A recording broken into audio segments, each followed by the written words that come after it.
안녕하세요, 선생님입니다. 오늘은 인생을 효율적으로 살아내려면 이라는 주제로 함께 하겠습니다. 아직 연초라서 올해에 대한 열정이 여러분 아직도 이제 막 불타오르고 계시죠? 원고를 쓰는 제 입장에서도요, 어떻게 하면 올해를 잘 보낼까? 작년보다는 어떻게 하면 더 나을까? 이런 주제에 끌려요.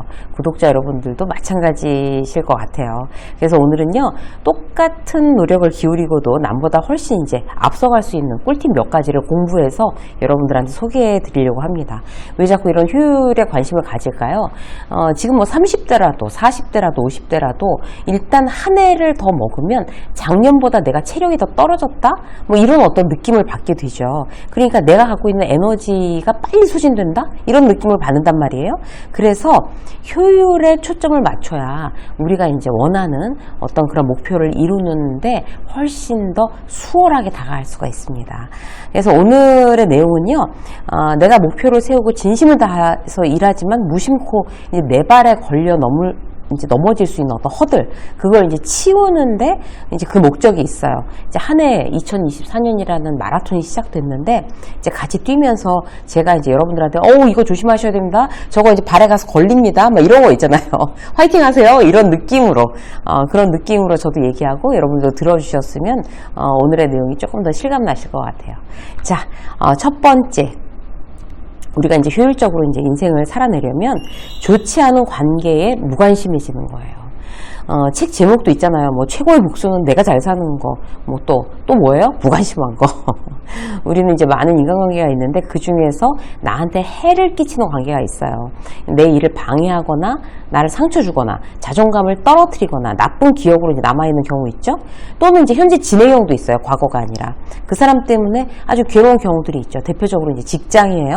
예전 직장에서 함께 있었던 사람, 지금 같이 없지만 함께 있었던 사람을 지금도 때때로 곱씹어대면서 막 욕하는 사람들이 있어요. 그때 말이야 뭐 이러면서. 근데 굉장히 부질없는 일이에요. 나한테 부정적인 에너지만 남게 되는 일이죠. 이미지만 깎이고. 나를 너무 괴롭히고 나를 너무 힘들게 한 직장 상사가 이제 다른 부서에 있는데 그 직장 상사가 승승장구한다고 쳐요. 그래도 우리가 이제 사람인데 나를 그렇게 정말 막 상처 입히고 그랬던 사람을 너무 잘됐다 축복합니다 뭐 이건 사실 어렵죠. 아주 이제 인격적으로 수양된 사람이 아니면 어렵죠 사실. 그런데 그 사람을 가리켜서 잘 된다는 거에 내가 막 어이없어 하면서 어떻게 이렇게 못된 사람이 잘 되는지 모르겠어. 그 사람이 얼마나 사악한데 이러면서 막 흥분해 봐야 뭐 나한테 좋을 일이 전혀 없다는 거죠. 이제 굉장히 어떤 나하고의 좋지 않았던 관계는 그냥 진심으로 무심하게 이렇게 흘려보내는 거. 질투하지도 말고 열받지도 말고 그냥 무심하게 흘려보내자. 이걸 원칙을 삼으시면 좋아요. 나를 보호하는 방법이 되겠습니다. 불필요한 일에 감정 소모하고 인생을 낭비하지 않겠다고 원칙을 세우세요. 예를 들어서 지금 이제 직장 상사 너무 못됐어요. 몇 번 무례하면 내가 이제 막 상처 입었어요. 그래서 이제 그러지 말라고 도와달라고 부탁을 했는데도 아예 소용이 없어요. 그러면 그냥 이제 다 무심해지는 거예요. 나는 나한테 해가 되는 관계에 무심해지자. 너는 너대로 그따위 인격으로 사세요. 이제 이런 마음인 거죠. 난 이제 신경 끊습니다. 나한테 뭐라고 해도 그건 이제 당신의 인격의 문제고 어차피 뭐 우리 임시적인 관계인데 그냥 무심히 갑시다. 이런 마음 먹는 거예요. 내 에너지 낭비하지 않는 거죠.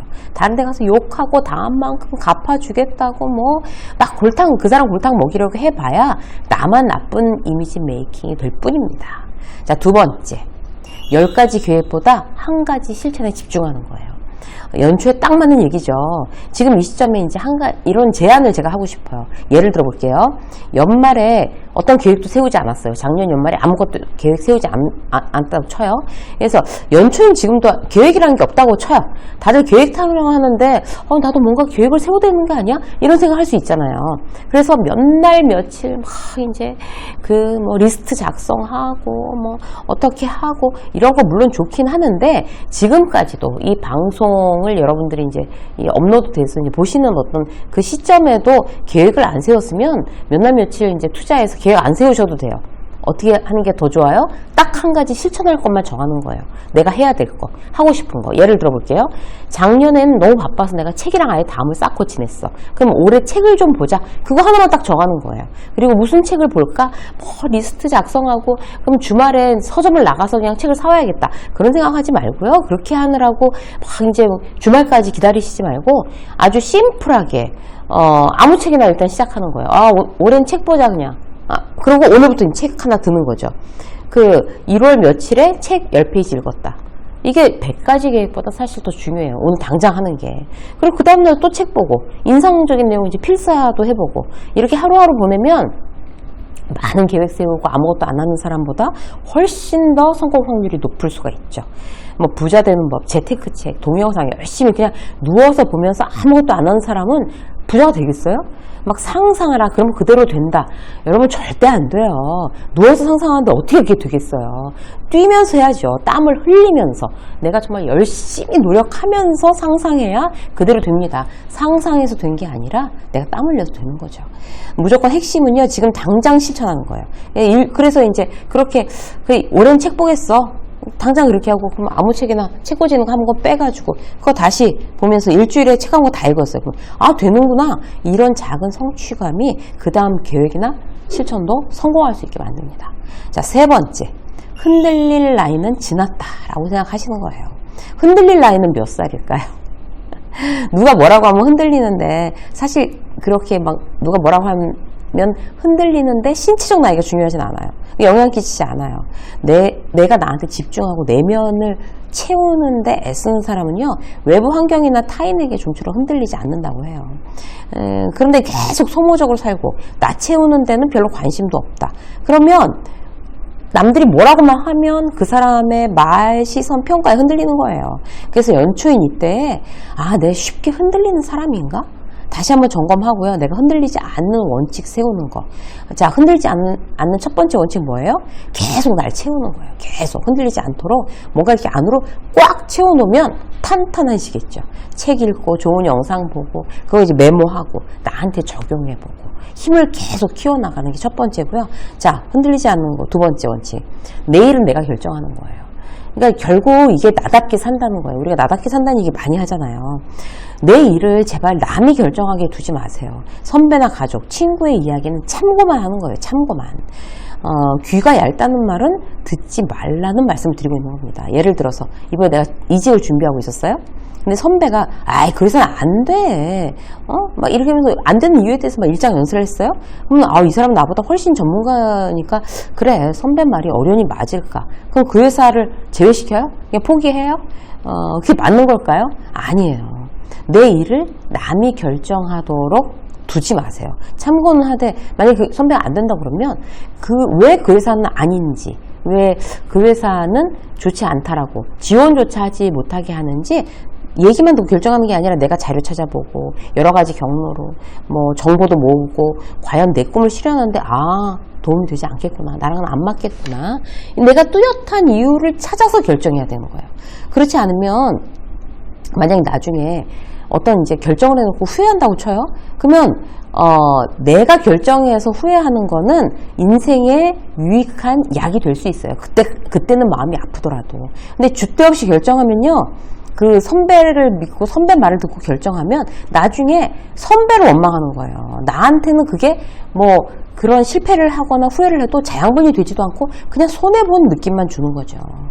자, 그래서 이제 우리가 항상 이제 나는 지금 내가 30대이든 50대이든 간에 나는 흔들릴 나이는 지났어. 흔들리지 않는 원칙 두 가지를 실행하고 있으니까 이렇게 생각하시면 딱 좋아요. 자, 한 가지만 더 볼까요? 사람보다는 실력이에요. 그러니까 타인한테 하는 막 이렇게 푸념하는 거 있잖아요. 그 사람과 어떤 친밀한 관계를 기대하면서 그 습관이에요, 여러분. 그래서 내가 이제 막 힘든 일이 상황이 생겼어, 막 그런 막 내 아픈 속사정 이런 거 타인한테 얘기하잖아요. 50%는 신경 별로 안 써요. 그러니까 나만 아픈 거예요, 나만. 남의 일이 뭐가 아프겠어요. 그리고 50%는 신경도 안 쓰고 40%는 귀찮게 생각하고 부담스러워해요. 사람들 부정적인 얘기 듣는 거 좋아하지 않아요. 10%는, 나머지 10%는 이제 내가 공격에 처한 얘기를 하면 약점부터 찾으려고 든대요. 그렇기 때문에 힘들 때는 어떻게 해야 돼요? 그냥 혼자 버티면서 해결책을 찾는 거예요. 내가 해결책을 찾는 거예요. 내가. 또 하나는 인맥보다는 실력이 최우선이라는 거를 우리가 이제 스스로 알고 있는 게 우리가 인생을 효율적으로 사는 방법이에요. 거기 나 아는 사람 있어. 내가 전화해서 부탁해 볼게. 그래서 부탁했어요. 그래서 해결됐어요. 거봐, 인맥 관리 이렇게 하는 거야. 좋은 일이에요, 물론. 그런데 그 맛에 인맥 관리를 최우선이라고 하면 손해가 더 많다는 거죠. 인맥을 관리하기 위해서 먹지로 모임에 나가거나 자기 개발에 들어갈 비용을 인맥 관리에 다 쓴다는 거나 이런 거. 모든 인맥 관리는요, 내가 실력이 있다는 거를 바탕에 두고 전제에 둬야지만 됩니다. 그 자질을 갖추면 사람들은 저절로 나를 찾게 돼 있어요. 그래서 내 실력을 바탕으로 하고 그 다음에 좋은 인맥 관리, 좋은 사람들을 관리하는 게 인생을 풍요롭게 사는 거다. 여러분들한테 그러니까 순서를 절대로 우리가 헷갈리지 않는다. 이것만 이제 명심하시면 될 것 같아요. 이세영 직장서 오늘 여기까지 하겠습니다. 고맙습니다.